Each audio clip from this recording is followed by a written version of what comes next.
What is going on, everyone? So today's video, I'm going to be doing a race breakdown of my past HYROX experiences and what I've learned moving forward, and to see the evolution and what I would recommend for somebody who's interested in joining in the HYROX space. I'm going to watch my race footage and then go over some feedback or some things that worked out as well too. So let's hop into it.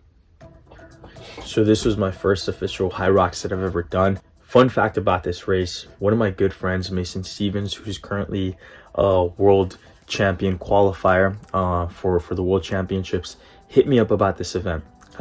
Prior to my start date, I had about 3.5 weeks to prep for this race. So I already had a solid foundation of OCRs, which are obstacle course races, some Spartans, and I had a weight lifting background. So I felt like I was already living that hybrid athlete lifestyle where I was running from time to time and incorporating strength training. So I felt pretty solid. And then luckily, Mason and we had like a session where we did a simulation training, which I highly recommend you doing before jumping onto the HYROX space. So as you see right here, 2 minutes before the start of the race, prepping for it, I'm getting all these just the pre-race adrenaline rush feeling and the excitement over here.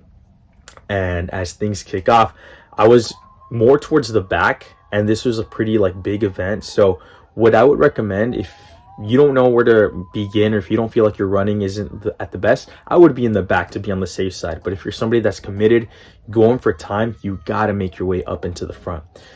The first station right over here was the ski erg, and I have no access with the ski erg. I've done it a couple of times for some of my DECA events, but with the ski erg is a movement that really helps out with this.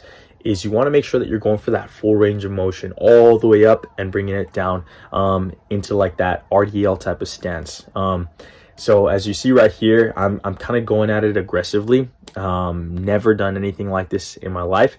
And as you notice, I'm one of the first ones right here. Now, I made the mistake of not tracking my numbers, and you're supposed to do 2 laps around the area. Your first one is supposed to be one of your longest ones, but I lost track of that, and I got a 7-minute penalty added on top of that. So make sure that you're counting your laps. They've been updating it so well with the trackers on you. Every time you run past a lap, it indicates what lap you're on and when you got to go to the rock zone, which is the location of where you're performing. This first time, my form was so sloppy. I'm already looking at it right now with my sled pushes. I knew nothing about proper form and technique. So you can see me struggling. I was trying to use my upper body strength. I had no clue of the proper way to push a sled. As you see, the gentleman right next to me, he's doing a proper form. I go a little bit lower now, and it's all leg drive that I'm doing. But I had no clue about this. So this is something that it took training, and once I found a good place to push it from the bottom, it set me up for success. So sled pushes, all leg drive, save your arms for the rest of the events that you got going on. So on to the next one. Sled pull is another event where this was my first time. As you can see, I'm catching my breath, I'm pacing myself, and again, it's all leg drive. You want to make sure that you got a strong grip with it, but you're going for that full squat and pushing out with your legs. So I wasn't incorporating that good form right there. Again, part of the growing pains, part of your first time. It's not going to be perfect, and you just got to have fun with it. That's the best thing approach. Even with those burpees sucked. And I didn't have proper form and technique. As you can see, the judge had to correct me on my form. I had to jump up, land, and then have my feet go right back to it.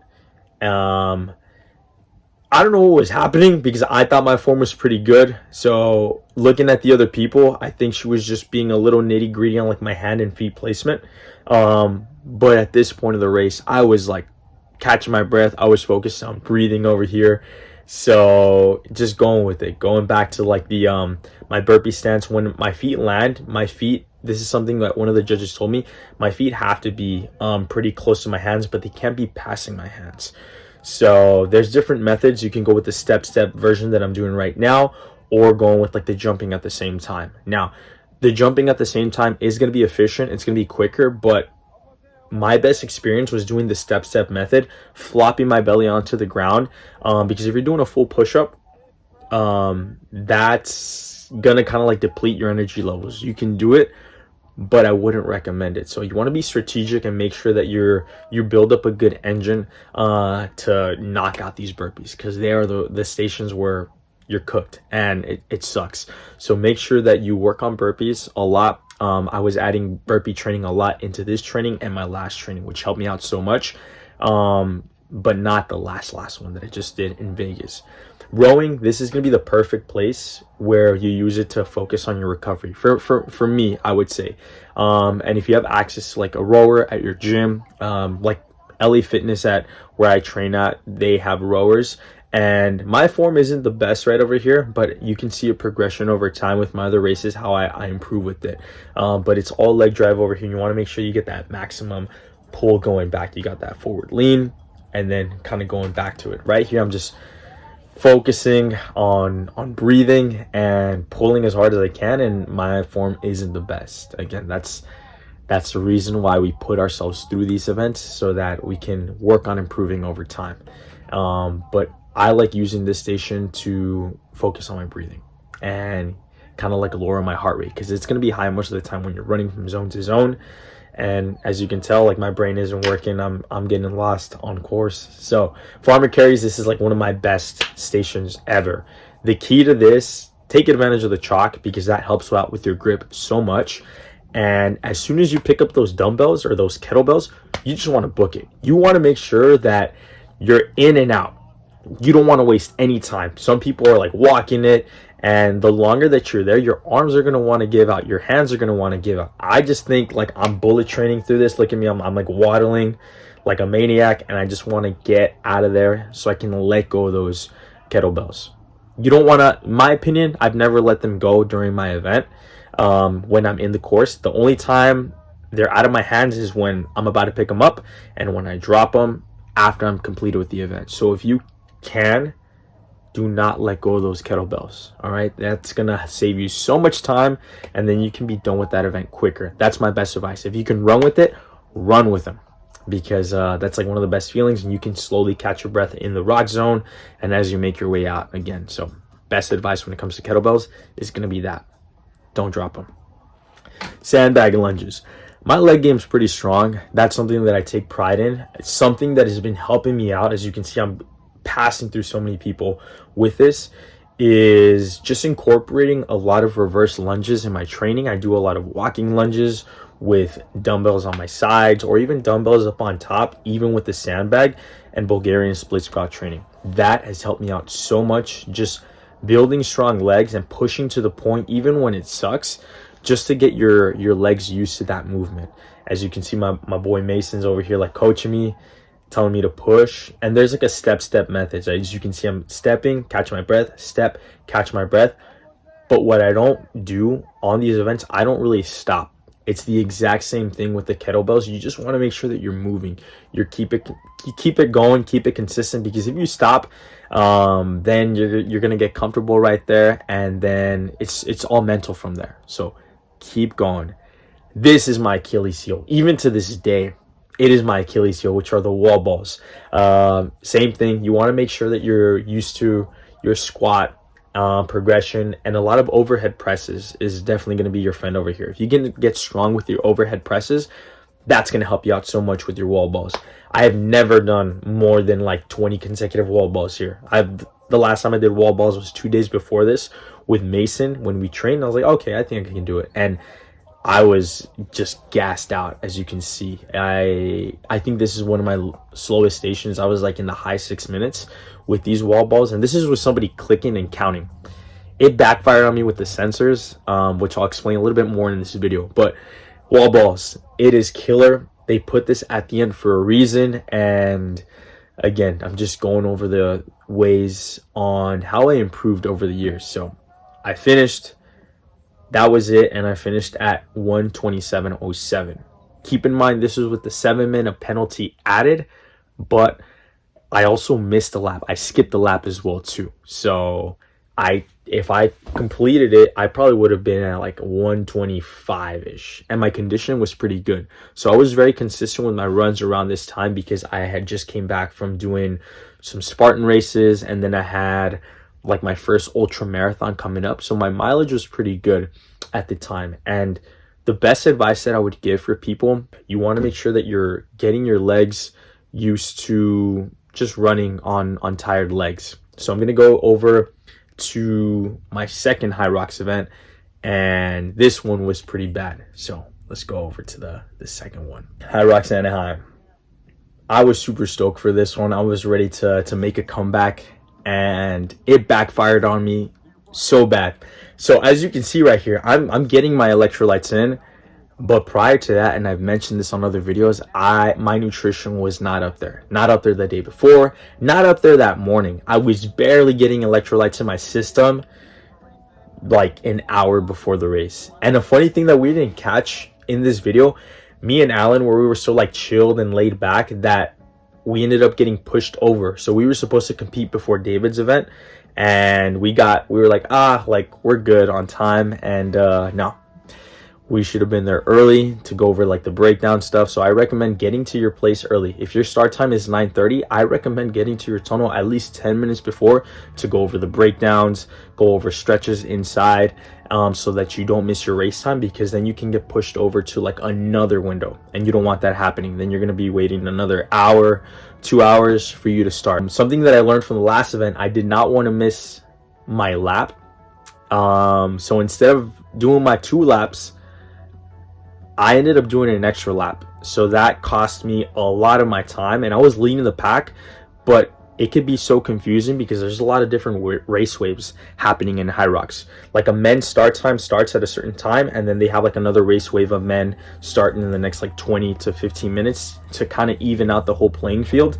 Same thing with like doubles and like women's. They try to fit in a lot of people in one space, and I got confused right over here. So at the start, I was ahead, and then when I got to like ski erg, I was at the very, very back. As you can see right over here, my push is a lot stronger. I got the technique right. I'm able to use that leg drive that I didn't have before. So that was something that benefited me a lot right there too. Same thing with the pulls. After going through my first rodeo of HYROX, I already knew what to expect. I incorporated a solid training routine with Alan, prepping him for his first HYROX. And it served me very well until I get to station number 4. So right here in burpees, I'm looking pretty solid, but something that I didn't record is that I cramped super bad, horribly on my left quad. My entire left quad just felt like all locked up, super tight, and it was the most excruciating pain I've ever felt in a race. That happened because of lack of dehydration. I wasn't properly hydrated. That just backfired on me. So one thing that I would recommend, an important thing that I would recommend, if you can take any notes from this video, is you want to make sure that you are properly hydrated for this event, because it happened to me and it breaks my heart. I've seen it happen. Even on the last race, I see a lot of guys or competitors on the sides of the track with like a medic or like a first aid responder person, just mostly them like rubbing out their like quads or like their hamstrings because they have some type of like tightness and cramp due to lack of dehydration. So you want to make sure that you're properly fueled for this event. Make sure you're getting in plenty of electrolytes and hydration, not only the day of, but if you can, the day prior, that it sits well with your body. Because if you try something completely new on race day that you've never had, you can have a bad reaction to it. One, you might have to take a dump during the race, and that's like one of the worst feelings ever. It's happened to me on like trail races, and it sucks. Another thing too, a good example is like your body doesn't know how to respond to it well. It's not used to it, and you can cramp up. So don't get me wrong, I love that they have aid stations at the HYROX events, but I was sipping on those electrolyte drinks, and I've never had them before.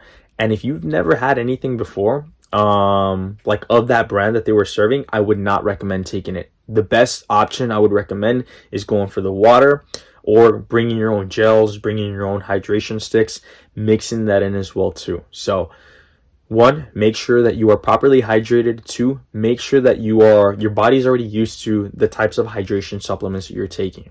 If you don't know what to take, one of the best hydration supplements that I take to this day for all my endurance training races, whether it's trail races, HYROXes, DECA events, Spartans, you name it, is going to be Ultra Formance. Ultra Formance is key when it comes to that. It's easily digestible. It tastes amazing. It's so refreshing, and I use it for my long run trainings. I use it for my HYROX simulation trainings and for race day to kick butt and crush my goals. If you want that extra hydration, then I recommend adding in some hydration sticks throughout your day with your water. So I'm going to put those links down in the description because I want to save you all right? I don't want you to be like myself in this races. I'm going to continue playing it, but I was out bad. I was using this rowing station to focus on my breathing, kind of channel out that pain from my left quad, but it was just horrible. Prior to my pharma carries, I was in that station for a long time. Once I rubbed out that pain, I just darted out of my way, but it was so bad. You can even see on my face right there in those pharma carries. I was not having it. And this was one of the scariest things too, because you're using a lot of your quads the way how I'm kind of doing my lunge. So I felt my leg locking up if I fully extended to a standing position. So I needed to make sure that my knees were nice and soft with those walking lunges because it would tighten up again. I was pretty fatigued at this point. My wall ball attempt sucked the first time, but we were back at it again. And I lasted a good 15 minutes total in the rock zone. Not my best time. Like I said, with the 15 minutes in the rock zone, I'm at 129.06. I added in that extra lap, so that just added way more time. So I was disappointed, one, because I did worse than my first performance, about 2 minutes ahead. Nutrition wasn't in check, hydration wasn't in check, and as you can tell by the look of my face, I was not having it right there. But we go back to the drawing board and we get better, we improve. It's cool to get a podium spot and to get know that you're one of the top competitors out there. But one of the things that attracts me a lot about these events, I'm in love with the process of improving. I love getting to compare my stats with my first times to every other event and just use that as a way to collect my data and see how I'm improving so that moving forward with future events, I can see the evolution of how the training has been paying off, the nutrition, everything has been playing a big role. And if I need to make any changes, I can always go back to the drawing board. HYROX Las Vegas. Here I am, 25 minutes before the start of the race. I'm excited, and I'm going to pause it right over here while I'm in the tunnel. So the last time that I was doing a HYROX, I was dehydrated. I wasn't hydrated properly. This time, I overdid it on the hydration. I was so scared. It's just like the lap that happened. My first time HYROX, I missed the first lap. What did I do? I ended up doing the third lap because I was so afraid of missing that lap.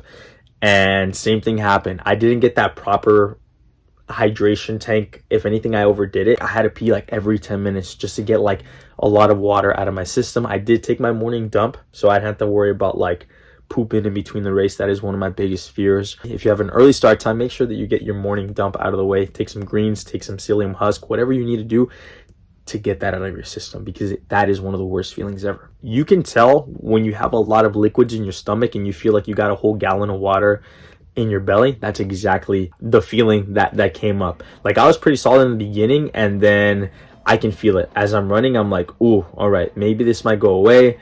And I'm like, nope, this is gonna be with me for the longest. As you can see right over here, my ski ergs, pretty solid, using that time efficiently. Again, sled push is one of my strongest ones over here because it's all leg drive. I was able to catch up to the guys that were ahead of me and then just continue on with my runs. But I did have that uncomfortable feeling where I was just running on a full stomach of liquid, and it's not the best. So again, it's just part of like the learning process, coming back a lot more smarter, a lot more stronger. And I felt it a lot on these burpee broad jumps.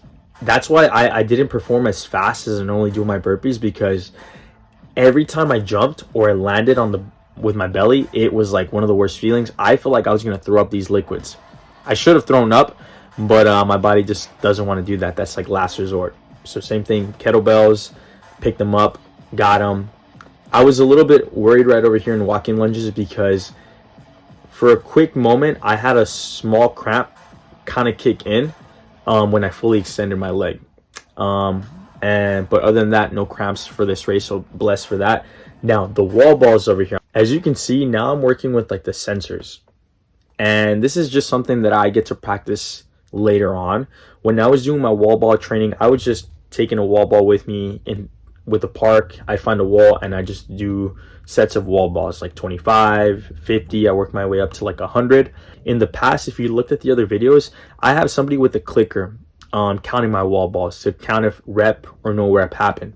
Now we have like these sensors that track if you hit it right on the dot. So you can lightly touch the sensor, but if you don't actually hit it, then you're gonna get a no rep. I was used to like even doing some of my wall ball sets where I'd lightly scratch it, and that's not a good approach. Now moving forward, I gotta make sure that I'm not only just hitting the target, but I'm also like adding in some power with that as well too. I stopped a couple times in between those wall balls. I didn't get the whole thing, but I was just kind of pissed, and I was like, oh, I still finished one of the fastest ones in that area because I did incorporate a lot of wall ball training to this, but it just sucks. If you're not right on target with power, it won't be counted. So my time right over here was a 122.38, which is one of my fastest to this date.